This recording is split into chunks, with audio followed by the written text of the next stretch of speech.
We're at Natural Tunnel State Park over here in Virginia off of Highway 23. And it's a very pretty place. Nice little visitor center here. They have a chairlift, but it only operates on the weekends. And we're going to take a look at some of the stuff here. The train off in the distance. We may walk up the Lover's Leap Trail. But let's take a look at a couple of things. Now, this tunnel down here, the river goes through it. And there's also a train tunnel through it. And we're going to take a look at this. It says the Daniel Boone Wilderness Trail. Now there's something interesting about Daniel Boone's Wilderness Trail, but it says Daniel Boone assembled 30 axemen at the Anderson Blockhouse and blazed a 200-mile trail through Cumberland Gap to the Kentucky River in 1775, which was the South Fork of the Kentucky River. Boone's trail provided a primitive but clear route to the lands west of the Appalachians. By the end of the American Revolution, 12,000 people had crossed the gap in the mountains into the new territory. Today, a 4-hour driving tour traces the route in Tennessee and Virginia as closely as possible. Look for this symbol on the highway signs. Here we go. Picture there. It says George Caleb Bingham, Daniel Boone escorting settlers through the Cumberland Gap, 1851 and 52. Oil on canvas, 36.5 inches or feet by 50 by and a quarter inches. Motor Lane Kemper Art Museum, Washington University in St. Louis, gift of Nathaniel Phillips in 1890. Here we go. There's Kingsport, where the trail starts on this map. And goes up to the Anderson Blockhouse site, through Gate City to Clinchport, to Duffield, to Cane Gap, over to Jonesville, Natural Bridge, over to Ewing, Martin Station, and into Cumberland Gap and to Middlesboro. Now the interesting thing about this is that Daniel Boone actually met a party further north up into Powell's Valley, now called Powell Valley, and his son was killed near Bristol, Tennessee, and they were driven back by Indians, and they ended up going to Clinch, which is now called Clinchville, and which is still north of here, and his family stayed there, and the governor wanted him to open up this trail, and he did that. But Daniel Boone, when he come back and got his family, I don't think he came back and went through Cumberland Gap. I think their destination at that time was actually to go through the Pound Gap, which at the time it was called the Sounding Gap. And the old folks in that area used to call that Old Cumberland Gap.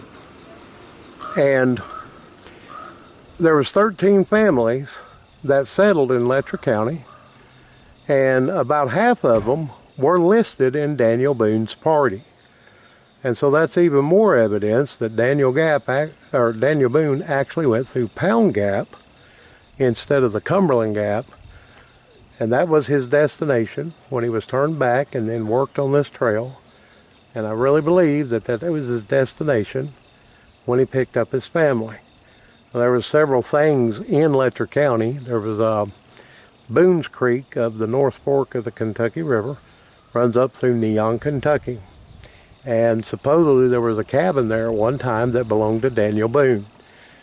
There were signs that used to be in the library and the courthouse in Letcher County that Daniel Boone had marked. There was marks at Kona, that marked where to turn on the Kentucky River. There was other marks at Sargent, and right on down. And if you follow that, you would jump across from Kona to Sargent, to, up to, into Thornton there, and across into Camp Branch, and then across the river to across the little gap there to Cars Fork, and then you pick up the Kentucky River there. And by doing that, it actually cut off about 75 miles of following the river. And right now in Winchester, Kentucky, there is a replica of Fort Boonesborough. And they admit that they don't know that the site of Fort Boonesborough. However, in Wolfe County, down around Jackson, there is a sulfur spring. Now, Boonesborough was supposedly built only about a mile from the sulfur spring. It was 100 miles from the Salt Lick, which is above Lexington, Kentucky. And so that puts it right in that area. Plus, there is a hill on the bend of the Kentucky River there that's called Boone's Hill. And so, very likely, Fort Boonesborough was located in Jackson, Kentucky, and not Winchester. Here we go. It says, when Daniel Boone was 12 years old, his father gave him a rifle, and within a few years he had become a legendary hunter, Indian fighter, and explorer. Now that's very true. But you got to understand that at the time, it was not uncommon for 12-year-olds to be married and raising families. Well, that's something to think about too. All right, Wilderness Road Blockhouse. This recreation of the John Anderson Blockhouse is representative of fortifications manned by the Holston militia during conflicts between settlers and American Indians in the late 1770s. The blockhouse stood in East Carter's Valley near the intersection of pioneer roads coming down the Valley of Virginia, trails heading up into the Carolinas, and the Great Warrior's Path connecting the Holston and Ohio valleys. That great Warrior's Path that they're talking about, one branch of it ran up through Pound Valley, or Pound Gap, and split right there at Jenkins, and followed the Big Sandy River up into Ohio and Pennsylvania, and another section of it followed the Kentucky River and went down into central Kentucky. And so it's very likely that Daniel Boone was following one of the Great Warrior's Path to get to where Boonesborough was. Men, women, and children came here, waited, and gathered into groups before settling out for the West. And we're going to go look at some more things here. All right, again, we're here at Natural Tunnel State Park along US 23 in Virginia. And here we've got a map of the park area.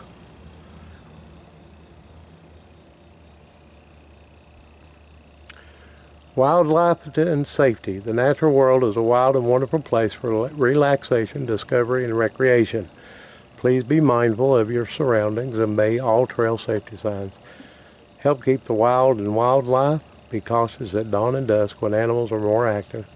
Always keep your distance and do not feed or chase any wild animals. Prepare for forecasted weather and carry plenty of water, insect repellent, and sunscreen.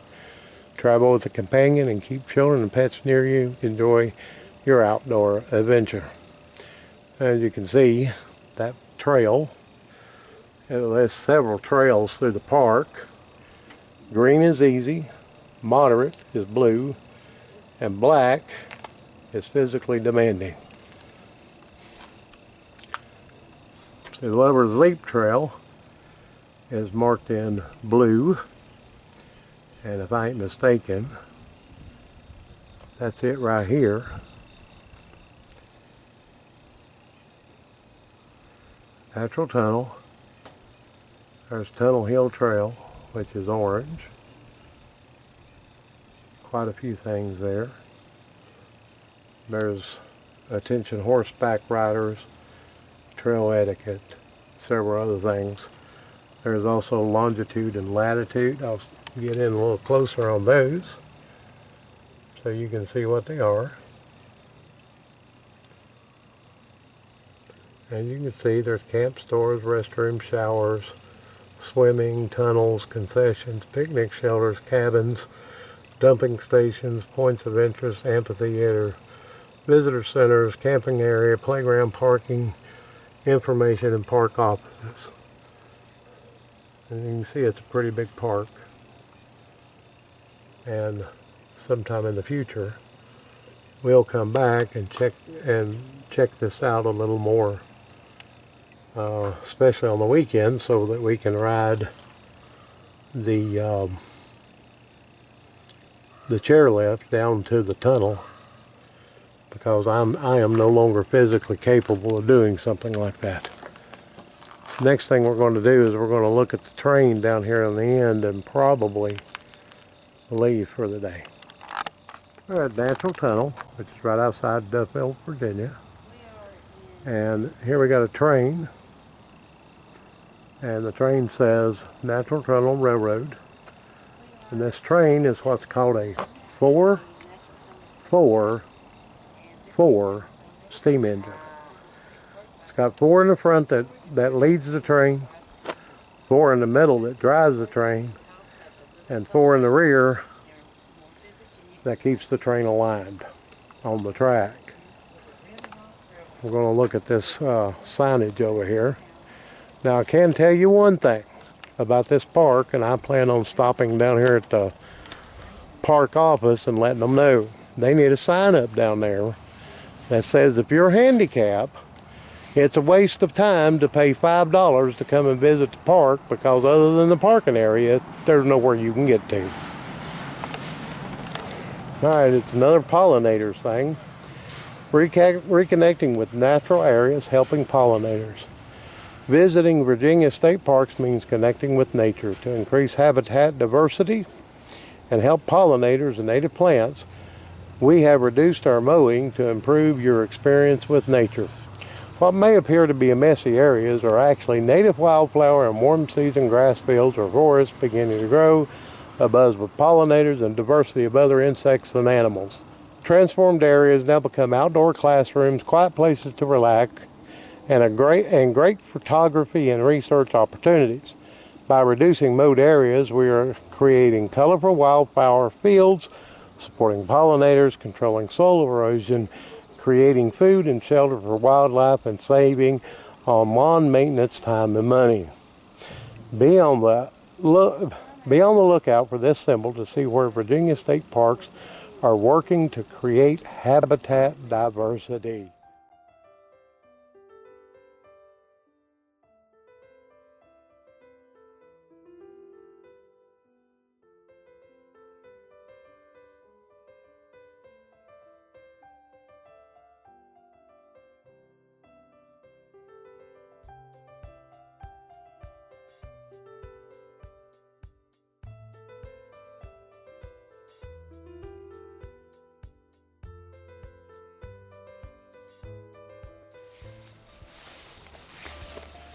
Now this sign here is completely faded out.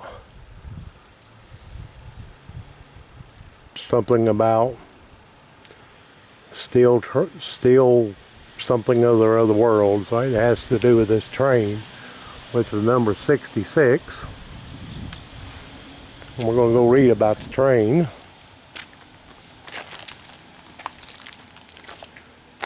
Sign says 1 mile to the station.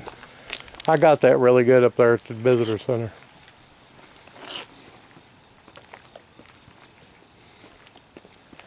Says this engine was donated to Natural Tunnel State Park by George Barnett Jr. of Wise, Virginia. It was moved to the park from atop Little Stone Mountain near Northern Virginia in 1996. The locomotive was used for the Rimrock Railroad, which operated as a frontier town and tourist attraction in the late 60s and early 70s at the Rimrock Railroad and Recreation Area.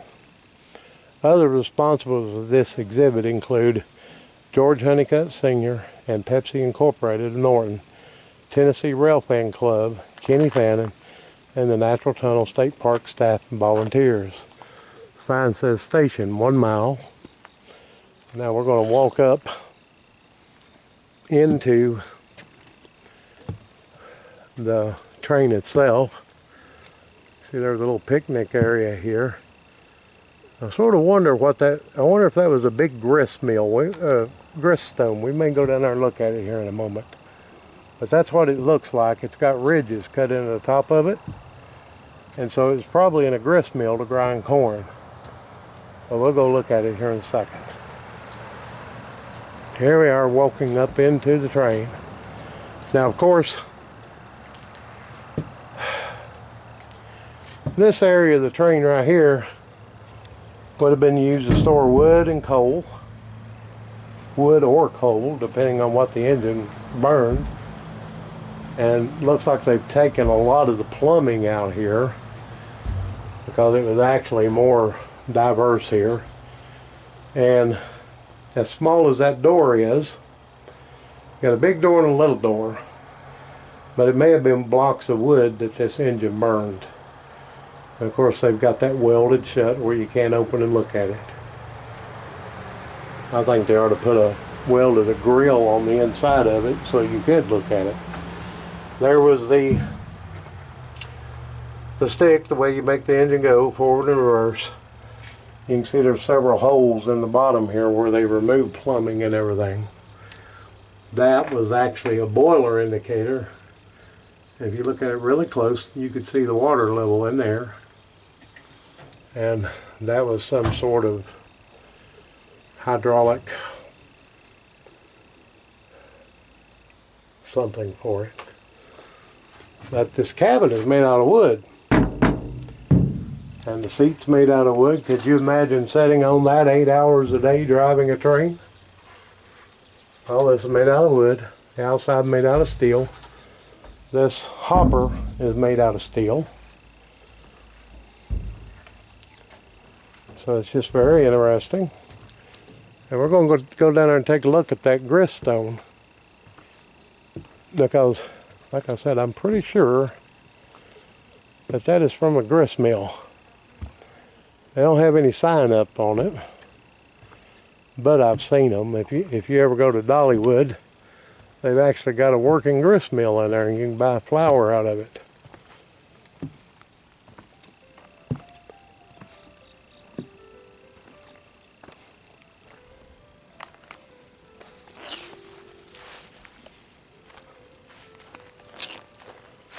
One of the trails going up through there.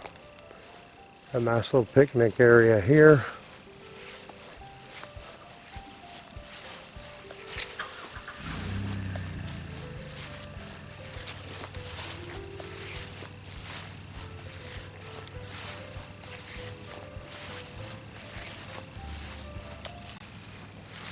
Yep, that's what this is. It's a grist mill. Those grooves in the stone allowed the corn to set in there, and there'd be another rock that set on top of this that was grooved like that as well, and sometimes they would be flat. It just depended on how fine the meal was to be ground. But the meal would be dumped down I can't remember if it was on the outside or the inside, but it would be dumped down, and there was a special wheel went in there, and you can see they've got grooves cut out for that special axle. And these things would, you could put the corn down by the axle, and those grooves would drive the meal to the outside of the wheel. And that was usually the way they worked. And in some of them, depending on how they worked, it would actually drive it to the center. But that axle didn't fit that. It wasn't that big around. But there was cross pieces. You'll notice those holes. That one is not too deep. That one is about twice as deep. Not too deep, twice as deep. And those are actually wooden dowels that went through those axles so that it would turn this stone. And so you could dump the flour down in the middle and it would grind it out. And I think that was a top stone, not a bottom stone. The bottom stone was flat, and the top stone had the grooves in it, and the flour fell through and was ground out and pushed out to the outside.